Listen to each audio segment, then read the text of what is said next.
ओम शांति। प्रेरणा में आप सभी का फिर से स्वागत है। आज हम सभी आपके लिए हमेशा की तरह एक विशेष हस्ती को आपसे रूबरू कराने के लिए लेके आए हैं। आज हम सभी के बीच में जापान से आदरणीय रजनी दीदी जी हमारे साथ में हैं। जब हम जापान का नाम सुनते हैं तो जो थोड़ा इतिहास में रुचि रखते हैं सभी जानते हैं कि 1945 में जब सेकेंड वर्ल्ड वॉर के बाद में जापान एक ऐसा देश, एक एकमेव देश है जिसने एटॉमिक वॉर को झेला है। हिरोशिमा और नागासाकी के ऊपर हम सभी जानते हैं अमेरिका ने वॉर किया था, एटॉमिक वॉर किया था। उसके बाद जापान की क्या हालत हुई थी वो दुनिया से छिपी नहीं है। लेकिन उसके बाद जापान ने अपने आप को जिस तरह से एस्टैब्लिश किया और आज जापान एशिया के अंदर सबसे ज़्यादा डेवलप कंट्री के रूप में देखा जाता है। बहुत बड़ी बात है।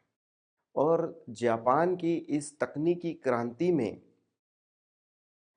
जब इस तकनीकी क्रांति ने विश्व भर में अपना जलवा दिखाया है, ऐसे में आज हमारे साथ में रजनी दीदी जी आए हैं जिन्होंने जापान में आध्यात्म क्रांति की मशाल जलाई है।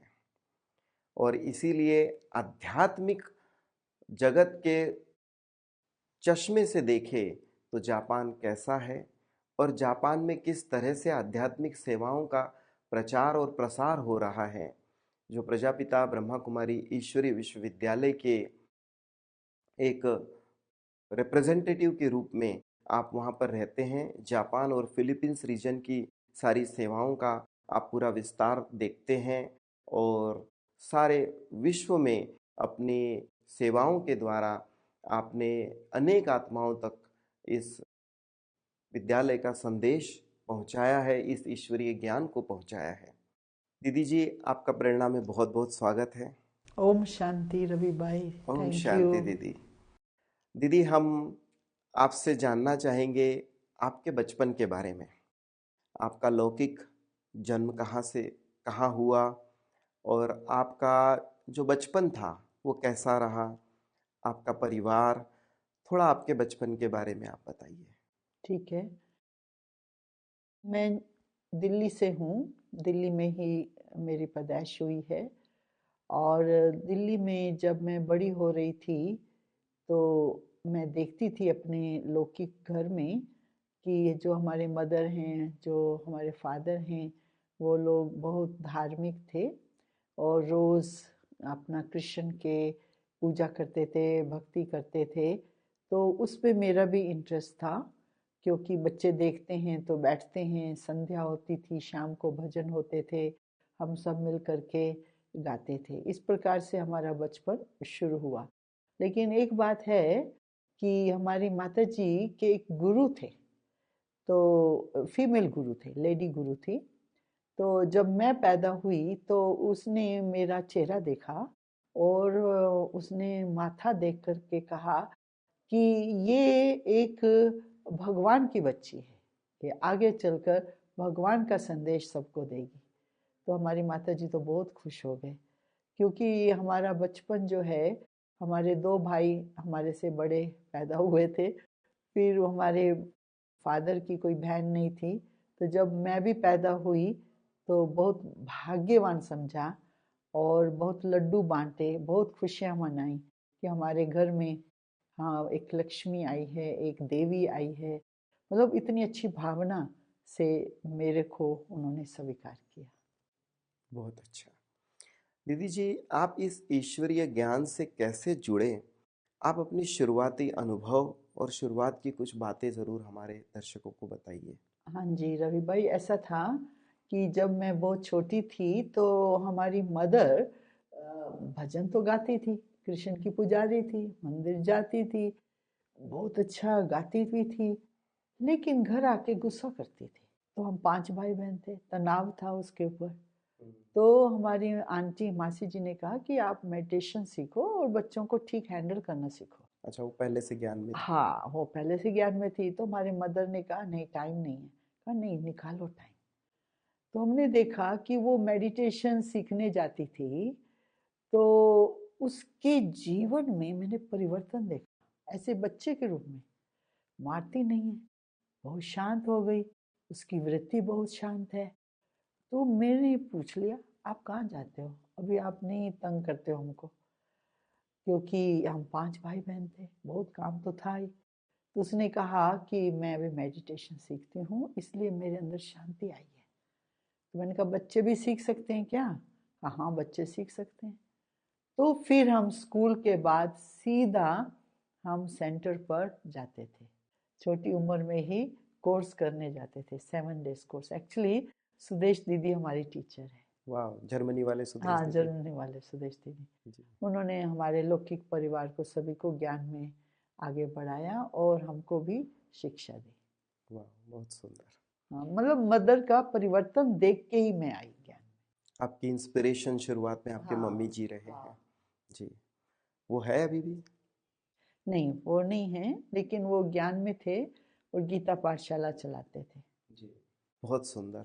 सो दीदी जी, तो फिर आप जैसे ज्ञान में चलने लगे, तो शुरू शुरू के दिनों में कोई विशेष आपको बाबा से अनुभूतियाँ हुई ज्ञान की, या फिर कोई साक्षात्कार टाइप का कुछ ऐसा आपका अनुभव हो तो आप जरूर सुनाएं। हाँ, ऐसा है कि ब्रह्मा बाबा और मम्मा दिल्ली रजौरी में आते थे और कुछ महीने वहाँ रहते थे। तो हमारी मदर भी हमको साथ लेके गई और मुझे अच्छी तरह याद है कि मम्मा की दृष्टि लेते हुए, ट्रॉली लेते हुए, इतना अच्छा वातावरण, वाइब्रेशन बहुत पावरफुल थे। मम्मा एक शक्ति के रूप में बैठी थी।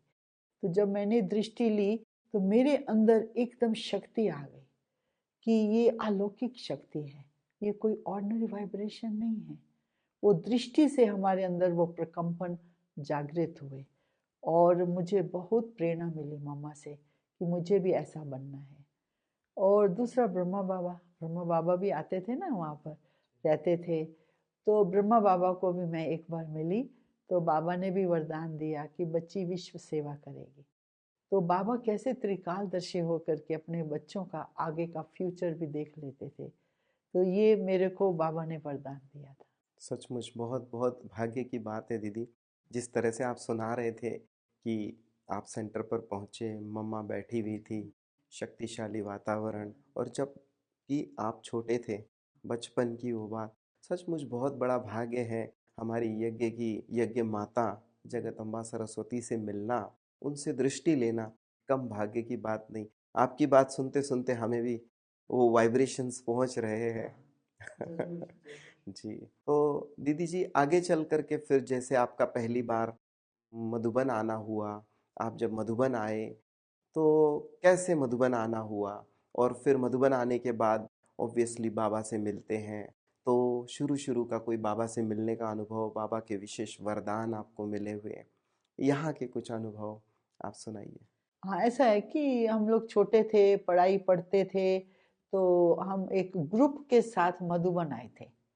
तो मेरा एक सौभाग्य ये भी रहा कि अव्यक्त बाप दादा, मैं बाबा के कमरे में मैं उनको मिली। हाँ, बाबा बैठे थे, जैसे वहाँ पर गद्दी रखी हुई है और मैं बाबा के सामने गई। मैं समझती हूँ 12-13 साल की होंगी मैं, और स्कूल में स्टडी करती थी। तो एक एक जाता था अंदर और बाबा से गाइडेंस लेके आते थे।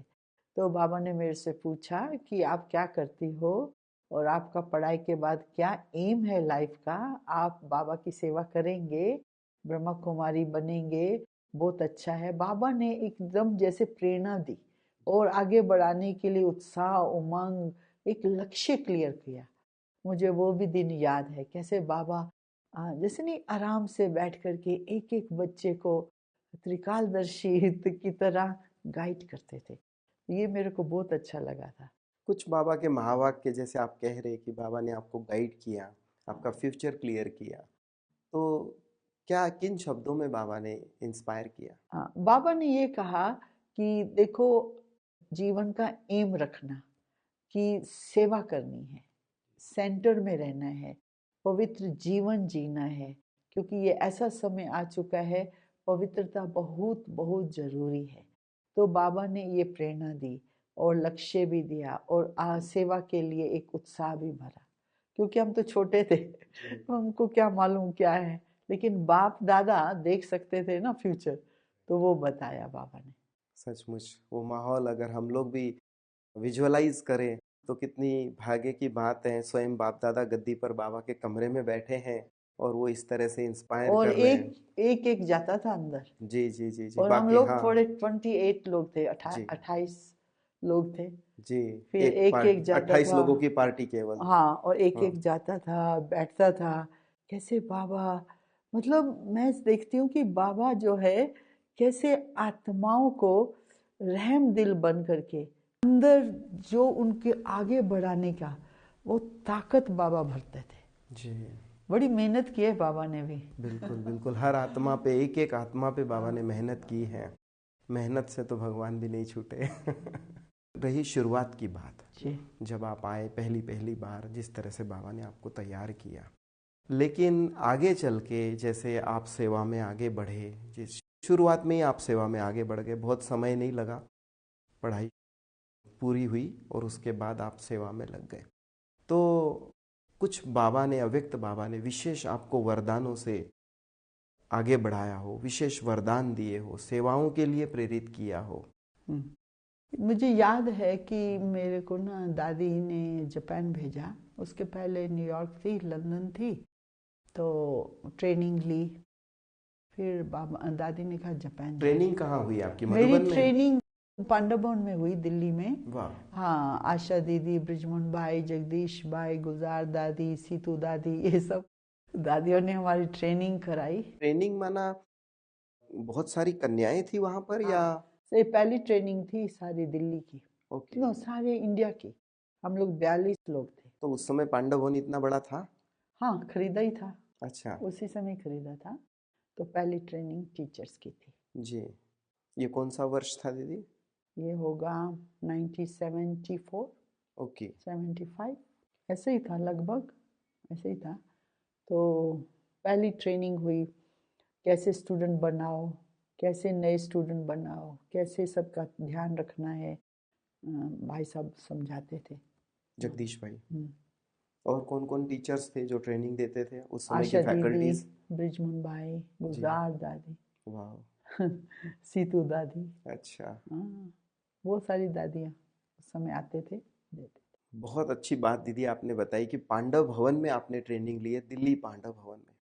हम सभी जानते हैं पांडव भवन अब मधुबन बेहद घर है और दिल्ली पांडव भवन एक छोटा स्थान है, और छोटे स्थान पर बड़ों से ट्रेनिंग लेना, उनके साथ रहते हुए, एक अपने आप में बहुत बड़ी बात है। तो अवश्य इतने सीनियर भाई बहनों के साथ अंग संग इतना समय रह करके आपने जो ट्रेनिंग ली, तो आपको जैसे पर्सनल अवश्य कुछ अनुभव प्राप्त हुए होंगे। आदरणीय गुलजार दादी जी तब इतने एक्टिव थे, पूरा उनका सेवाओं के क्षेत्र में आगे बढ़ कर के जो सेवा का उनका स्वरूप था। और जगदीश भाई, आपकी बात सुनते सुनते ही मन में विचार चलते कि कैसा वो माहौल होगा। तो आप उस समय के कुछ बड़ों के संग के पर्सनल अनुभव हमारे साथ शेयर करें, हमें भी प्रेरणा मिलेगी। हाँ, ऐसा है कि वहाँ पर हम लोग 42 लोग थे और कुमारियाँ थी सभी, और पहली ट्रेनिंग थी और हमको कहा गया आओ, तो हम गए। तो जगदीश भाई जी हमको समझाते थे कि कैसे स्टूडेंट बनाने हैं, और गुलजार दादी सिखाती थी कोर्स कराओ, उसके बाद फोर्स का भी कोर्स कराओ। मैंने कहा वो क्या होता है? कहा 7 दिन का कोर्स तो ज्ञान का है, फोर्स का है कि माया को कैसे जीतना है। हाँ, वो अष्ट शक्तियों को कैसे यूज करना है, 8 शक्तियां होती है ना योग के द्वारा, वो आप इनको सिखाओ। दादी तो एक एक स्टूडेंट के साथ बैठती थी, जी हमारे जो हम कोर्स कराते थे, वो बैठती थी, पूछती थी सबसे। दादी गुलजार बहुत एक्टिव। और रात को चार्ट कैसे लिखना है, वो दादी गुलजार ने भी हम लोगों को सिखाया, रोज रात को पूछती भी थी। तो ये ट्रेनिंग में सारा बताते थे। और वीआईपी सेवा कैसे करो वो भी सिखाया था हम लोगों को। और कैसे खाना परोसना है वो भी सिखाया, खाना कैसे बनाना है, मतलब सब प्रकार की प्रैक्टिकल ट्रेनिंग थी।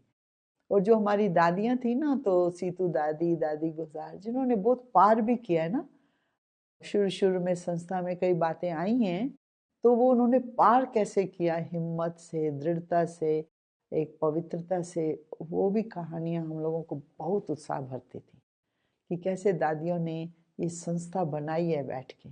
वो चालू तो थोड़ी सी हुई थी ना, लेकिन कैसे उन्होंने मजबूती से इसको खड़ा किया है, इस संस्था को, ये देखकर हम लोग भी बहुत उत्साह में आते थे। तो दादियों ने भी इस प्रकार से हम लोगों को आगे बढ़ाया। परंतु जब हम लोग मधुबन में आए थे ट्रेनिंग के बाद, फिर मैं यहाँ रही थी मधुबन में 4 महीने के लिए। दीदी मनमोहिनी हमारी इंचार्ज थी, तो उन्होंने हमको रखा था यहाँ पर म्यूजियम में और मधुबन में। और प्रैक्टिकल हम कुछ भी मिस करते थे तो दीदी कहती थी अभी विश्व सेवा में जाना है, कुछ मिस नहीं करना है। अमृत वेला एक बार मैं 15 मिनट लेट हो गई, दीदी ने कहा करो, जाओ दोबारा करके आओ क्योंकि विश्व सेवा के लिए एक्यूरेसी चाहिए। तो दीदी भी हम लोगों को ऐसे सिखाती थी, ज्ञान की पॉइंट्स कैसे लिखनी है, बैडमिंटन कैसे खेलते थे ज्ञान से, वो भी हम लोग करते थे। मतलब बहुत अच्छी ट्रेनिंग थी, प्रैक्टिकल ट्रेनिंग थी वो। जी, आपको टीचर बनने की प्रेरणा कहाँ से मिली? टीचर बनने की प्रेरणा क्या है कि हम लोग कॉलेज ख़त्म किया मैंने आर्ट में, तो फिर हमको सुदेश दीदी ने कहा मास्टर, वो एम ए होता है ना, एम ए वो क्यों पढ़ती हो, मास्टर ऑफ आत्मा बना। मास्टर ऑफ हाँ आर्ट, हाँ, master master of of art आत्मा। आत्मा, सेंटर पे रहो और शुरू करो सेवा। तो सुदेश दीदी ने प्रेरणा दी। लेकिन हम लोग बचपन से ना हर वीकेंड्स जाते थे सेंटर पर, शनिवार रविवार, वहाँ पर हम सीखते थे सब बातें, वहाँ से सीखते थे। दीदी सिखाती थी कैसे रहना है वहाँ पर, कैसे सेवा करनी, अमृत वेले कैसे, वो शुरू से ही हम लोग बचपन से सीख रहे थे। दीदी जी, जैसे हम जानते हैं कि अभी आप वर्तमान समय जापान में अपनी सेवाएं दे रहे हैं, जापान और फिलीपींस। लेकिन शुरुआत में जहाँ से आपकी सेवाओं की यात्रा शुरू हुई, आपने कहा आप शुरुआत में तो दिल्ली रहे, उसके बाद मधुबन भी आए, फिर आपने कहा कि आपको यहाँ से दादियों ने लंदन भेजा था सबसे पहले। तो आप सेवाओं में फिर आगे आगे कहाँ कहाँ गए, कैसा आपकी सेवाओं की कैसी यात्रा, कैसी जर्नी रही, और उन सेवाओं को करते हुए कोई विशेष अनुभव, क्योंकि अलग अलग स्थानों पर भी आप गए हैं, अलग अलग महारथी आत्माओं के साथ आप रहे हैं, और भिन्न भिन्न कल्चर, भिन्न भिन्न देश, बहुत अनुभव, बहुत सारी बातें। तो कुछ विशेष हम आपसे जानना चाहेंगे, सुनना चाहेंगे। ऐसा है कि मैं 1974 से 78 तक दिल्ली पांडव भवन में थी, गुलजार दादी के अंडर, गुलजार दादी के साथ रहती थी। हम लोगों को वहाँ पर सेवा में अच्छा सौभाग्य मिला, ट्रेनिंग भी मिली प्रैक्टिकल भारत की सेवा के लिए।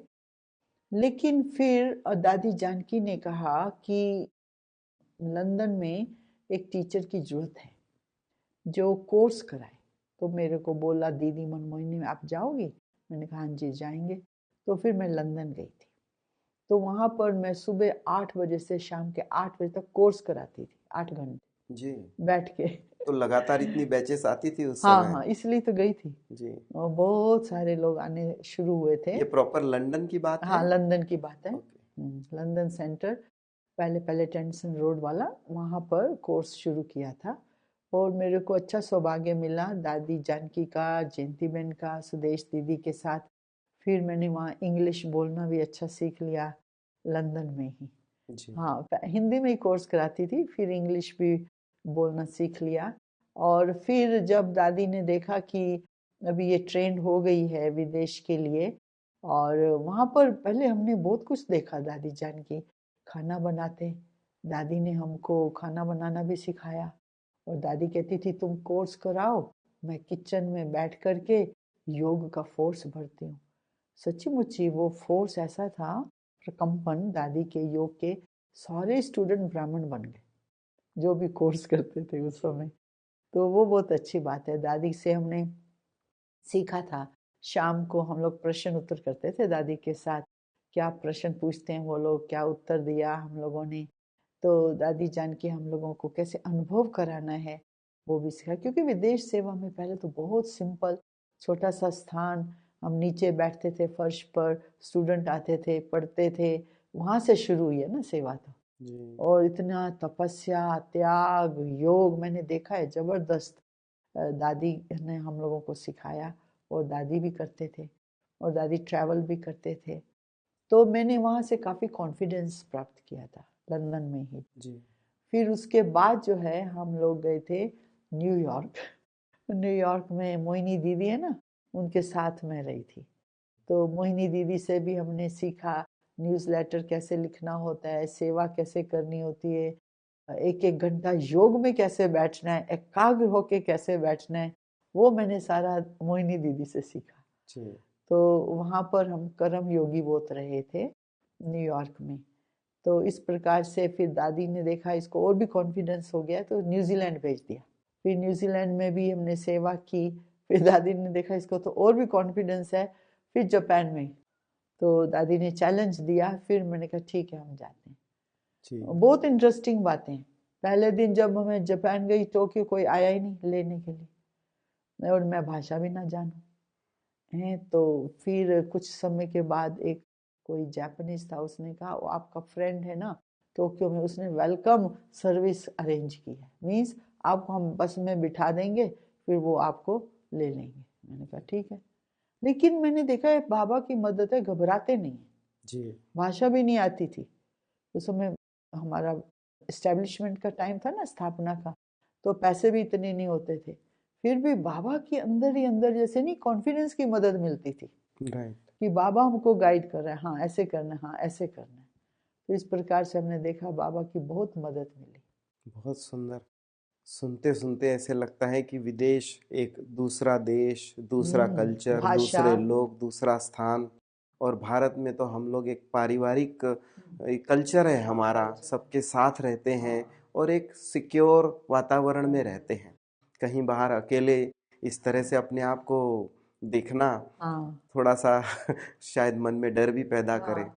तो बहुत सारी चीज़ों को आपने फेस किया और अंदर ही अंदर आपको बाबा की मदद हाँ बाबा की बिल्कुल मदद, मिलती हाँ। रही। मतलब कॉन्फिडेंस हमारा खत्म नहीं होता था। जी जैसे लगता था कि बाबा नया नया विचार दे रहे हैं। जी हाँ, तो एक बार हम लोगों को किसी जगह भाषण का निमंत्रण मिला, तो मैंने कहा भी रात को कहाँ जाके सोएंगे। मैंने गुरुद्वारे में बोल दिया भाई मेरे को जगह चाहिए सोने की। अच्छा हाँ, तो उन्होंने कहा हमारे घर सो जाओ।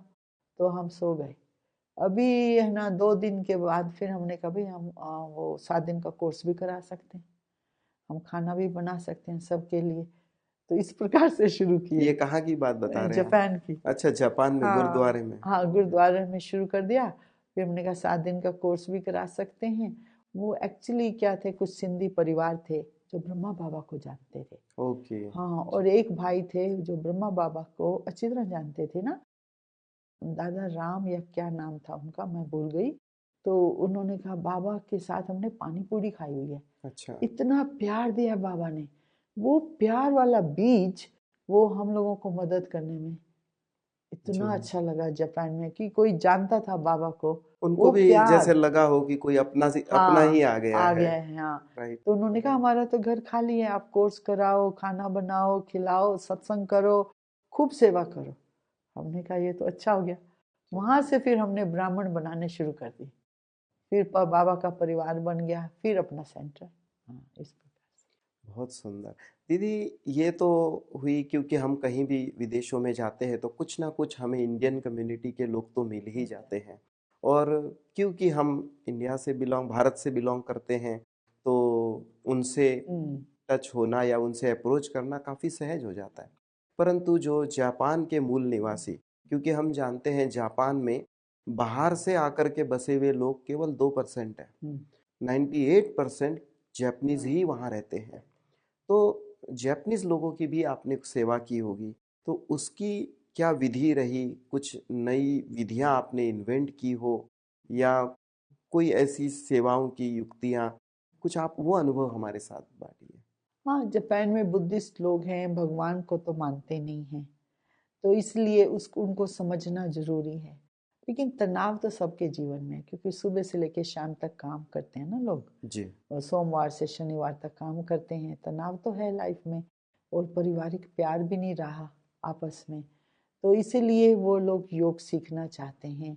तो इसलिए हठ योग और राज योग, ये दोनों योग, योग शब्द बहुत मशहूर है जापान में। हठ योग तो सब जानते हैं, मोस्टली जापानीज लोग तो हठ योग ही करते ये हैं। हठ योग कौन सा जो भारत में डिसिप्लिन, बताया हाँ, जाता भारत वाला। यहाँ से सीख के जाते हैं लोग। है? ओके। वो बहुत बड़े बड़े सेंटर्स खोले हुए हैं उन्होंने वहाँ पर जापान में। लोग खूब कमाते हैं हठ योग से भी। ओके। हाँ, बहुत बड़ा है व्यापार हठ योग का।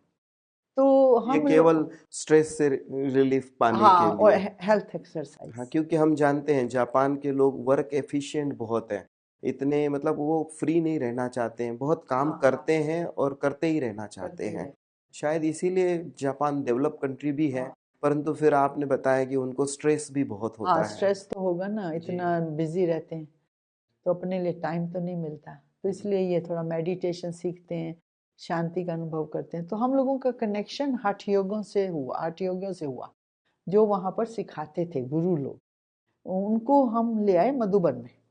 अच्छा। हाँ, वो बहुत समय पहले प्रकाश मणि दादी ने कहा ले आओ, तो हम लोग 32 लोगों को ले आए थे, हठ योगा टीचर्स।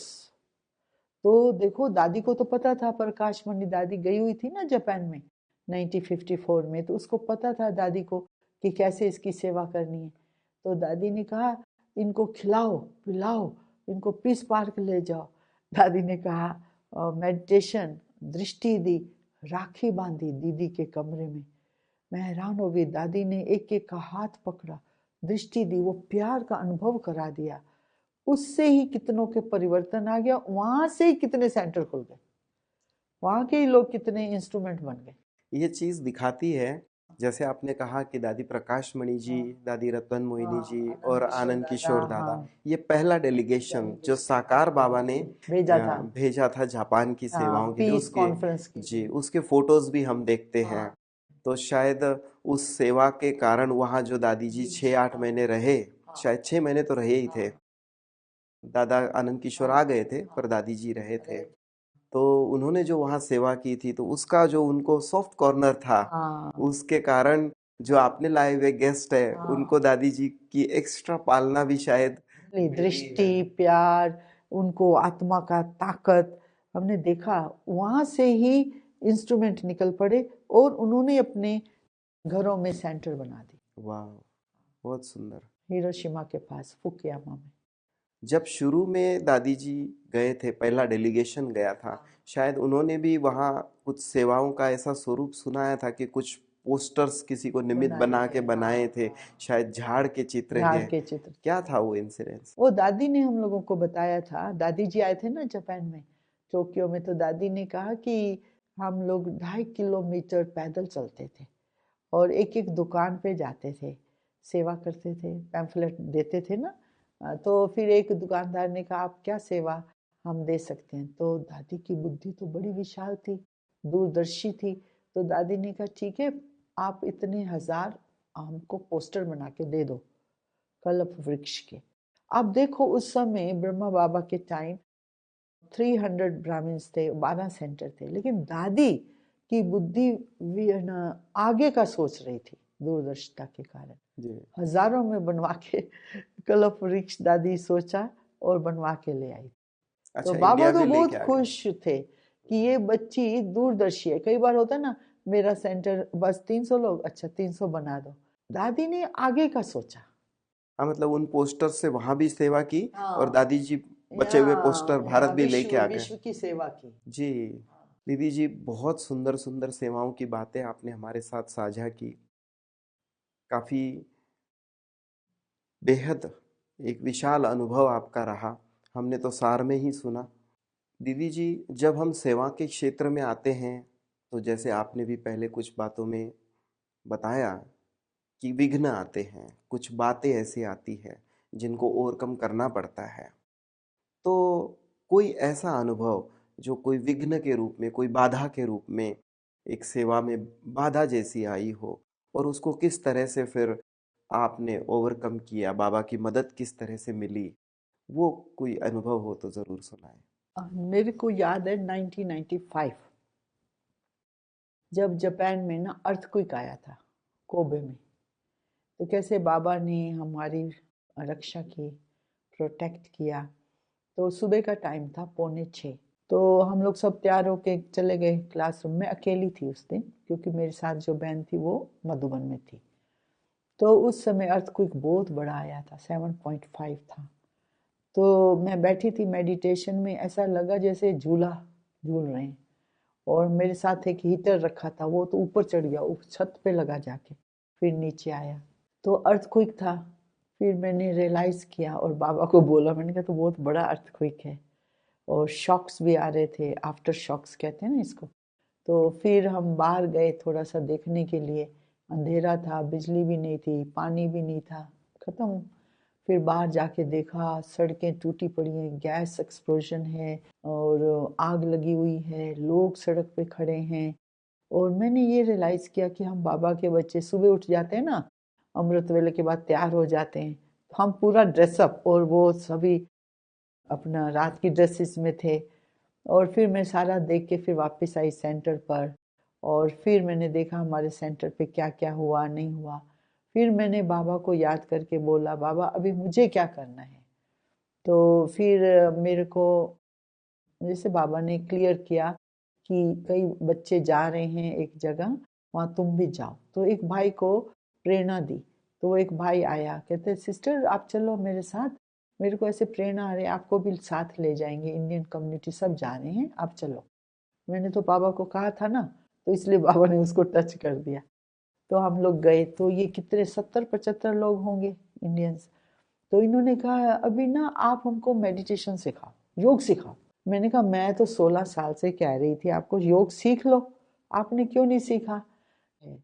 आप इतने अर्थक्वेक में कितने शांत हो, एकदम माइंड क्लियर है, एकदम काम है। तो हम तो बिल्कुल चिल्ला रहे हैं, डर में हैं। तो इसलिए अभी आप सिखाओ। फिर रात को 12 बजे मैंने उनको योग सिखाया, मेडिटेशन सिखाया।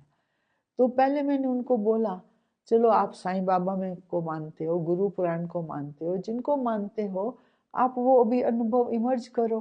कहते नहीं हमने प्रैक्टिस ही नहीं की, खाली सुनते ही रहे। तो मैंने रियलाइज किया हम थोड़ा भी मेडिटेशन करते हैं ना रोज, वो हमारा एक्यूमुलेट जमा हो जाता है। हाँ, वो ताकत हमको ऐसे समय पर काम आई। और बाबा से क्लियर कम्युनिकेशन रहा, तो मैं डरी तो नहीं, माइंड क्लियर था, काम था। फिर इतने लोगों की सेवा भी हो गई। लोग डर में थे ना, हमको तो नहीं डर लगा, क्योंकि आत्मा का ज्ञान है और बाबा से संबंध है। डर तो नहीं लगा, मालूम तो है ये कुछ भी हो सकता है। लेकिन उस समय सेवा होती है, लोगों को भी डर से निकालना, ये बहुत बड़ी सेवा थी उस समय। बहुत बड़ी सेवा। हाँ, तो हम लोगों ने उस समय मदद की, जापानियों को भी मदद की।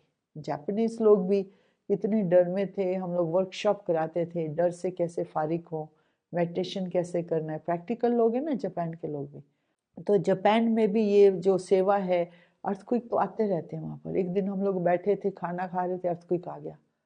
तो हम सब सन्नाटा में चले गए, शांत एकदम, बाबा की याद में। कुछ भी हो सकता है भाई, है ना।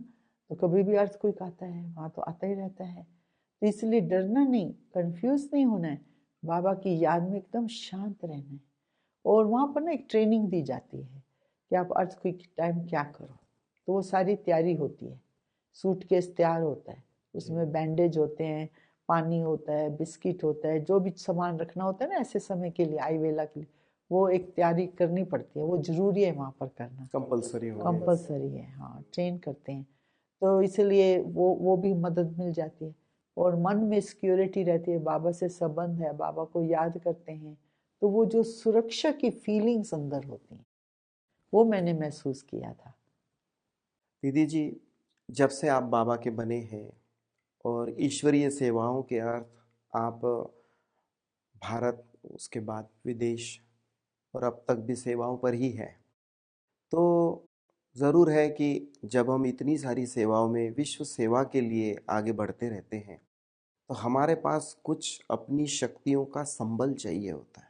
उसके बिना संभव नहीं है कि आप इतनी सारी चीज़ों को मैनेज कर पाओ और अपनी स्थिति को और ही मजबूत बनाते हुए सेवा क्षेत्र में सेवाओं को भी आगे बढ़ाते रहो। तो हम जानना चाहते हैं कि आपके जीवन में ऐसी कौन सी धारणाएं हैं जिनको आप समझते हो कि वो आपके संबल के रूप में सदा आपके साथ रही है। तो पहले तो मैं यही कहूँगी कि मेरे को ना विशेष योग की बहुत रुचि है और मुरली में बहुत रुचि है। तो बाबा की मुरली मेरे लिए एक सिक्योरिटी है, बाबा की याद एक सिक्योरिटी है। तो वो मैं नहीं छोड़ती हूँ धारणा। पहला तो है स्टडी, जी, पढ़ाई में पूरा ध्यान। दूसरा मैंने ये देखा है रिस्पेक्ट। तीसरा मैंने ये देखा है कि दूसरों को आगे रखना, है ना। दूसरों को आगे रखते हैं तो कई विघ्न खत्म हो जाते हैं। जी, मैं आगे रहूं नहीं, दूसरे आगे बढ़े। हम लोग तो इन देशों में काम करते हैं, देखो इनको आगे रखते हैं तो ये देश अभी अपने आप काम कर रहे हैं। मैं कितने महीने यहाँ भी होती हूँ, जी, लेकिन वहाँ पर सेवा चलती रहती है ना, जी, है ना। वो पूछ लेते हैं, हम उनको गाइड कर लेते हैं और अपनी गुड विशेस देते हैं, ब्लेसिंग देते हैं, लेकिन वो अपना सेवा भी करते रहते हैं। तो आगे रखना, अपनी पढ़ाई पर पूरा ध्यान रखना और रिस्पेक्ट। आपके पास ये जो जापानीज लोग हैं उनमें से कोई समर्पित रूप में सेंटर पर आपके साथी के रूप में भी है? नहीं, हमारे पास टोक्यो में हैं, वो रहते हैं सेंटर पर, वहाँ पर बहन। और बाकी हमने टीम वर्क बनाए हुए हैं। ओके, हाँ, मदर्स हैं, वो टीम है, नज़दीक रहते हैं ना, तो वो सेवा संभालते हैं। मतलब अपना घर अपना कारोबार संभालते ते हुए। हुए भी जी, सेवा संभालते हैं। जी, बहुत अच्छी बात है। हम्म। दीदी जी, वर्तमान समय में आपका कोई विशेष पुरुषार्थ चल रहा हो तो ज़रूर आप हमें सुनाइए, क्योंकि आप इतने विश्व के मंच पर सेवाएं देते हो और आपका पुरुषार्थ आपकी एक प्रेरणा के रूप में हम सभी को बहुत महत्वपूर्ण है। मेरे को ये लगता है कि कुछ साल पहले ना, तो मेरा थोड़ा सा एक्सीडेंट हो गया था। तो फिर मैंने दादी जानकी से एक प्रश्न पूछा था। मैंने कहा, दादी ब्राह्मणों के जीवन में ये क्यों आता है, कोई भी कार्मिक अकाउंट। तो दादी ने ये मुझे बताया था कि हम अशरीरी बनने की प्रैक्टिस नहीं करते। बोलचाल में ज़्यादा, सोशलाइज में ज़्यादा, इधर उधर वो टाइम वेस्ट हो रहा है।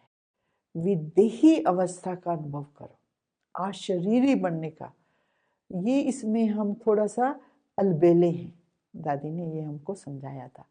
तब से मेरा यही ख्याल, यही ध्यान, यही पुरुषार्थ कि मैं हर घंटे अपनी उस स्थिति में चले जाऊं, विदेही की, अशरीरी अवस्था, और समय व्यर्थ नहीं गंवाना है।